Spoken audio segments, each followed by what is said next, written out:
നമസ്കാരം, ഞാൻ വിനോദ്. പൈനീർ സ്റ്റഡീസിന്റെ പുതിയ ക്ലാസ്സിലേക്ക് ഏവർക്കും ഹൃദ്യമായ സ്വാഗതം. നമ്മൾ ഇന്ന് പഠിക്കുന്നത് നമ്പർ സീരീസ് ആണ്. അതായത് ഇതുണ്ടോ, ഇങ്ങനെ ഓരോ സംഖ്യകൾ ഇങ്ങനെ ക്രമത്തിൽ തന്നിട്ട് അവസാനത്തെ ഒരു നമ്പർ എത്ര എന്ന് ചോദ്യം എല്ലാ പരീക്ഷകൾക്കും ചോദിക്കാറുണ്ട് അല്ലേ? അപ്പോൾ നോക്കിയേ, നമ്പർ സീരീസിൽ പാർട്ട് 1 ആണ് നമ്മൾ ഇന്ന് പഠിക്കുന്നത്. അതായത് പ്ലസ് സീരീസ്. പ്ലസ് ഉണ്ട്, മൈനസ് ഉണ്ട്, ഇൻറ്റു ഉണ്ട്, ഡിവിഷൻ ഉണ്ട്, ഇങ്ങനെ ഓരോ സീരീസ് നമുക്ക് പഠിക്കണം. അതിൽ ഇന്നത്തെ ക്ലാസ്സിലെ പ്ലസ് സീരീസ് നമുക്ക് നോക്കാം. 1, 2, 5, 10, 17, 26. അടുത്ത സംഖ്യ എത്രയാണ്? നെക്സ്റ്റ് ഫിഗർ, നെക്സ്റ്റ് നമ്പർ എത്രയായിരിക്കും? ഒന്നും ഇത് നോക്കണം നമ്മൾ. ആദ്യം നമ്മൾ പ്ലസ് സീരീസ് അല്ലേ, 1ന്റെ കൂടെ എത്ര കൂട്ടിയപ്പോഴാണ് 2 കിട്ടിയേ? +1. അടുത്തതോ, ഈ 2ന്റെ കൂടെ എത്ര കൂട്ടിയപ്പോഴാണ് 5 കിട്ടിയേ? 2, 3 അല്ലേ 5? അതെ. പിന്നെ 5ന്റെ കൂടെ എത്ര കൂട്ടിയപ്പോഴാണ് 10 കിട്ടിയേ? +5. അല്ലെങ്കിൽ 5 5 10. 10ന്റെ കൂടെ എത്ര കിട്ടിയപ്പോഴാണ് 17 കിട്ടിയേ? +7. 17ന്റെ കൂടെ എത്ര കിട്ടിയപ്പോഴാണ് 26 കിട്ടിയേ? 9. കണ്ടോ, ഇതിന്റെ പ്രത്യേകത ഇനി നോക്കിയിട്ട് വേണം അടുത്ത സംഖ്യ എഴുതാൻ. അപ്പൊ ഏതാ? 1, 3, 5, 7, 9. അപ്പോൾ എന്തായിരിക്കും, എങ്ങനെയാ കൂടി പോകുന്നത്? ഇങ്ങനെ എഴുതി നോക്കണം പെട്ടെന്ന്. അപ്പോൾ ഇത് ഓഡ് നമ്പേഴ്സ്, അതായത് ഒറ്റ സംഖ്യകളാണ് കൂടിക്കൂടി വരുന്നത് അല്ലേ? 1, 3, 5, 7, 9 ക്രമത്തിൽ ഇങ്ങനെ ഒറ്റ സംഖ്യ. അപ്പോൾ അടുത്ത് എത്ര കൂടണം? 26ന്റെ കൂടെ എത്ര കൂടണം? 9 കഴിഞ്ഞാൽ പിന്നെ 11 കൂടണം 26ന്റെ കൂടെ. അപ്പൊ 26ഉം 11ഉം 37 അല്ലേ? അടുത്ത സംഖ്യ 37 ആണെന്ന് കണ്ടുപിടിക്കാനായിട്ട് സാധിക്കും. അപ്പോൾ അത് ഈ പ്ലസ് സീരീസിൽ നമ്മൾ പഠിക്കുന്നത്. അതുകൊണ്ട് 1, 3 കൂടണം, 5 കൂടണം, 7 കൂടണം, 9 കൂടണം. അടുത്ത ഈ 26ന്റെ കൂടെ 11 കൂടിയാൽ 37 ആണ് കിട്ടുന്നത്. 37 ആണ് ആൻസർ. അടുത്ത് നോക്കാം. 1ന്റെ കൂടെ എത്ര കൂട്ടുമ്പോൾ 5 കൂട്ടണേ? കിട്ടുന്നത് 4. 5ന്റെ കൂടെ എത്ര കൂട്ടുമ്പോൾ 11 കിട്ടണേ? 6. 11 എത്രയാണ്? 19. 11ഉം 8ഉം 19 അല്ലേ? 8. അടുത്തതോ, 19ഉം 10ഉം 29. 29ഉം എത്രയാണ്? 41. 12 അല്ലേ? അപ്പൊ നോക്കിയേ, 4, 6, 8, 10, 12. അപ്പൊ ഇരട്ട സംഖ്യകളല്ലേ, ഈവൻ നമ്പേഴ്സ്. 4 മുതൽ തുടങ്ങുന്ന ഈവൻ നമ്പേഴ്സാണ്. 4, 2, 6, 2, 8, 2, 10, 12, 2, 14 കൂട്ടണം അല്ലേ? ഇതിന് കൂടെ 14 കൂട്ടണം. 41ന്റെ കൂടെ 14 കൂട്ടുന്നത് എത്രയാണ്? 44, 5. അപ്പൊ 55 വരും അല്ലേ? 41, 54, 55. 14 കൂട്ടി അല്ലേ? അപ്പൊ 55 കിട്ടി. ഇങ്ങനെയാണ് കണ്ടുപിടിക്കേണ്ടത്. അടുത്തത് നോക്കാം. 7ന്റെ കൂടെ 19 ആയേക്കോ? 7. അപ്പൊ എത്ര കൂട്ടിയപ്പോഴാണ് 19 ആയെന്ന് നോക്കിയേ. 9, 6, 7, 3, 10, 10, 3, 19. അപ്പൊ 12 കൂടിയിരുന്നു അല്ലേ? 12, 7, 19 അല്ലേ? നോക്കിയേ, 19, 39 ആയ എത്ര കൂട്ടിയപ്പോഴാണ്? 19, 20, 11, 20 കൂടി അല്ലേ? 20, 20, 10, 19, 39. അടുത്തത് 39, 67 ആയി. അത് എത്രയായിരിക്കും കൂടിയേക്കണേ? 28 കൂടി. ഉണ്ടോ? 12, 8, 20, 20, 8, 28. ഉണ്ടോ? 8 വീതം കൂടിയാവണേ. ഇനി എന്നാൽ അതിന്റെ കൂട്ടത്തിൽ 28ന്റെ കൂടെ 12, 20, 28. അടുത്തത് എത്ര കൂടണം? 28 36 കൂടണം ഈ കൂട്ടത്തിൽ.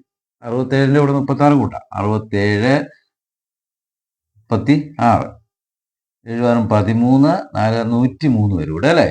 എങ്ങനെയാ കൂടി വരുന്നത്? 12, 7ന്റെ കൂടെ 12 കൂടി 19 ആയി. പിന്നെ 20 ആയി. 20 കൂടി, 8 കൂടി, പിന്നെ 28 കൂടി, പിന്നെ 36 കൂടി. പിന്നെ എത്ര കൂടണം? 36ന്റെ കൂടെ 4 കൂട്ടും. അതാണ് ഇവിടെ എഴുതേണ്ട സംഖ്യ അല്ലേ? 28ന്റെ കൂടെ 36, ഈ 67ന്റെ കൂടെ 36 കൂടി. അപ്പൊ എത്ര വരും? 103. 7, 6, 13, 4, 6, 10, 103. കാരണം 12, 20, 28, 36 അങ്ങനെ കൂട്ടി വേണം എഴുതാൻ. അടുത്തത്, 1ന്റെ കൂടെ എത്ര കൂട്ടിയിട്ട് 4 കിട്ടിയേക്കണേ? 3. 4ന്റെ കൂടെ എത്ര കൂട്ടിയപ്പോഴാണ് 10 കിട്ടിയേ? 6. 10, 22 ആയ എത്രയാ? 12. 22, 46 എത്രയാണ്? 14 അല്ലേ? 14, 24, സോറി, 24 അല്ലേ? 24, 22, 46 കിട്ടി. ഇതെങ്ങനെയാ കൂടി പോയേക്കണേ നോക്കിയേ. 3, 3ന്റെ ഇരട്ടി 6, 6ന്റെ ഇരട്ടി 12, 12ന്റെ ഇരട്ടി 24. അപ്പൊ അതിന്റെ ഇരട്ടിയായിരിക്കും. 24ന്റെ ഇരട്ടി എത്രയാണ്? 48 കൂടണം അല്ലേ? +48. എങ്ങനെയാ കിട്ടണേ? ഇത് 3 ആദ്യം കൂട്ടിയ, പിന്നെ അതിന്റെ ഇരട്ടി കൂട്ടി, പിന്നെ ഈ 6ന്റെ ഇരട്ടി 12 കൂട്ടി, 12ന്റെ ഇരട്ടി 26 കൂട്ടി, 24ന്റെ ഇരട്ടി 48 കൂട്ടണം അല്ലേ? അപ്പോൾ എത്ര വരും?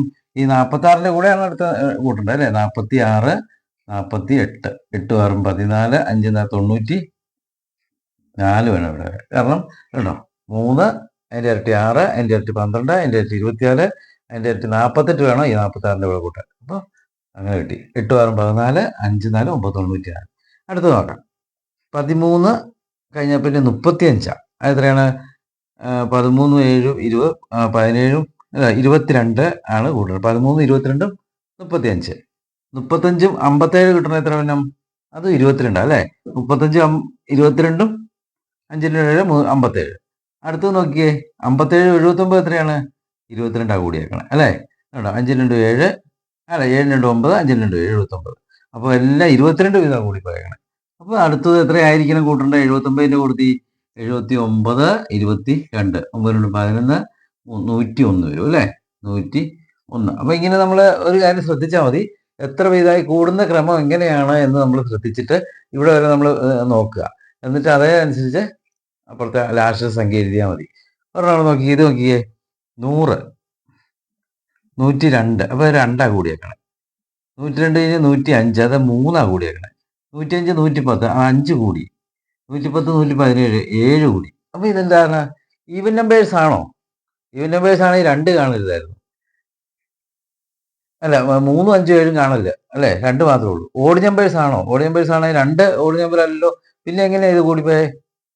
2 3 5 7 പിന്നെയോ ഇതെല്ലാം പ്രൈം നമ്പേഴ്സ് അല്ലേ? നോക്കിയേ. എന്നുവെച്ചാൽ 2 2 ഘടകമുള്ള അഭാജ്യ സംഖ്യകളാണ്. അപ്പോൾ അടുത്ത അഭാജ്യ സംഖ്യ ആയിരിക്കണം ഇതിൻ്റെ കൂടെ കൂടേണ്ടത്. 2 3 5 7 കഴിഞ്ഞാൽ പിന്നെ അടുത്ത അഭാജ്യ സംഖ്യ എത്രയാണ്? പ്രൈം നമ്പർ 11 ആണ് അല്ലേ? 11. അപ്പോൾ 117 കൊടുത്തി 117 11 കൂട്ടണം. 78 128 ഇവിടെ 128 വരും. എങ്ങനെയാവുന്നേ? അടുത്ത പ്രൈം നമ്പറായ 11 ഇതിൻ്റെ കൂട്ടത്തിൽ ആഡ് ചെയ്യണം. കാരണം 2 3 5 7 എന്നുള്ളപ്പം അത് ഈ ഓഡ് നമ്പർ ആണെങ്കിൽ 1 3 5 7 വന്നേനെ. 2 3 5 7 ആകുമ്പോൾ ഈ ഓഡ് നമ്പർ അല്ല, ഈവൻ നമ്പറും അല്ല ഈ കൂടി പോയേക്കുന്നത്. അപ്പോൾ അത് എങ്ങനെയാണ് അതിൻ്റെ പ്രത്യേകത? പ്രൈം നമ്പേഴ്സ് ആണ് 2 3 5 7 എന്നുള്ളതൊക്കെ അല്ലേ? അപ്പോൾ തൊട്ടടുത്ത പ്രൈം നമ്പർ 11 ആണ്. അത് അതിൻ്റെ കൂട്ടത്തിൽ കൂട്ടി 128 എന്ന് എഴുതി. അപ്പോൾ ഇതുപോലെ നമ്മൾ ശ്രദ്ധിച്ച് കുറേ ഇങ്ങനെ ചെയ്ത് പഠിച്ച് കഴിയുമ്പോൾ നമുക്കത് എല്ലാ എക്സാമിനും ഉണ്ട്. അത് നമ്മളിങ്ങനെ ചെയ്ത് പഠിച്ചാലേ നമുക്കിത് കറക്റ്റ് ആക്കാനായിട്ട് സാധിക്കുകയുള്ളൂ. അപ്പോൾ ഇനി അടുത്ത ക്ലാസ്സിൽ നമുക്ക് പ്ലസ് സീരീസിൽ ഇൻറ്റു സീരീസിൻ്റെ ഡിവിഷൻ സീരീസിൻ്റെ ഇതൊക്കെ പഠിക്കണം. അപ്പോൾ ഇന്നത്തെ ക്ലാസ് നിങ്ങൾക്ക് ഇഷ്ടപ്പെട്ടു എന്ന് കരുതുന്നു. ഇഷ്ടപ്പെട്ടെങ്കിൽ ലൈക്ക് ചെയ്യുക, ഷെയർ ചെയ്യുക, സബ്സ്ക്രൈബ് ചെയ്യുക, കമൻറ്റ് ബോക്സിൽ അഭിപ്രായങ്ങൾ രേഖപ്പെടുത്തുക. അടുത്ത ക്ലാസ്സിൽ കാണുന്നതുവരെ ഏവർക്കും നന്ദി.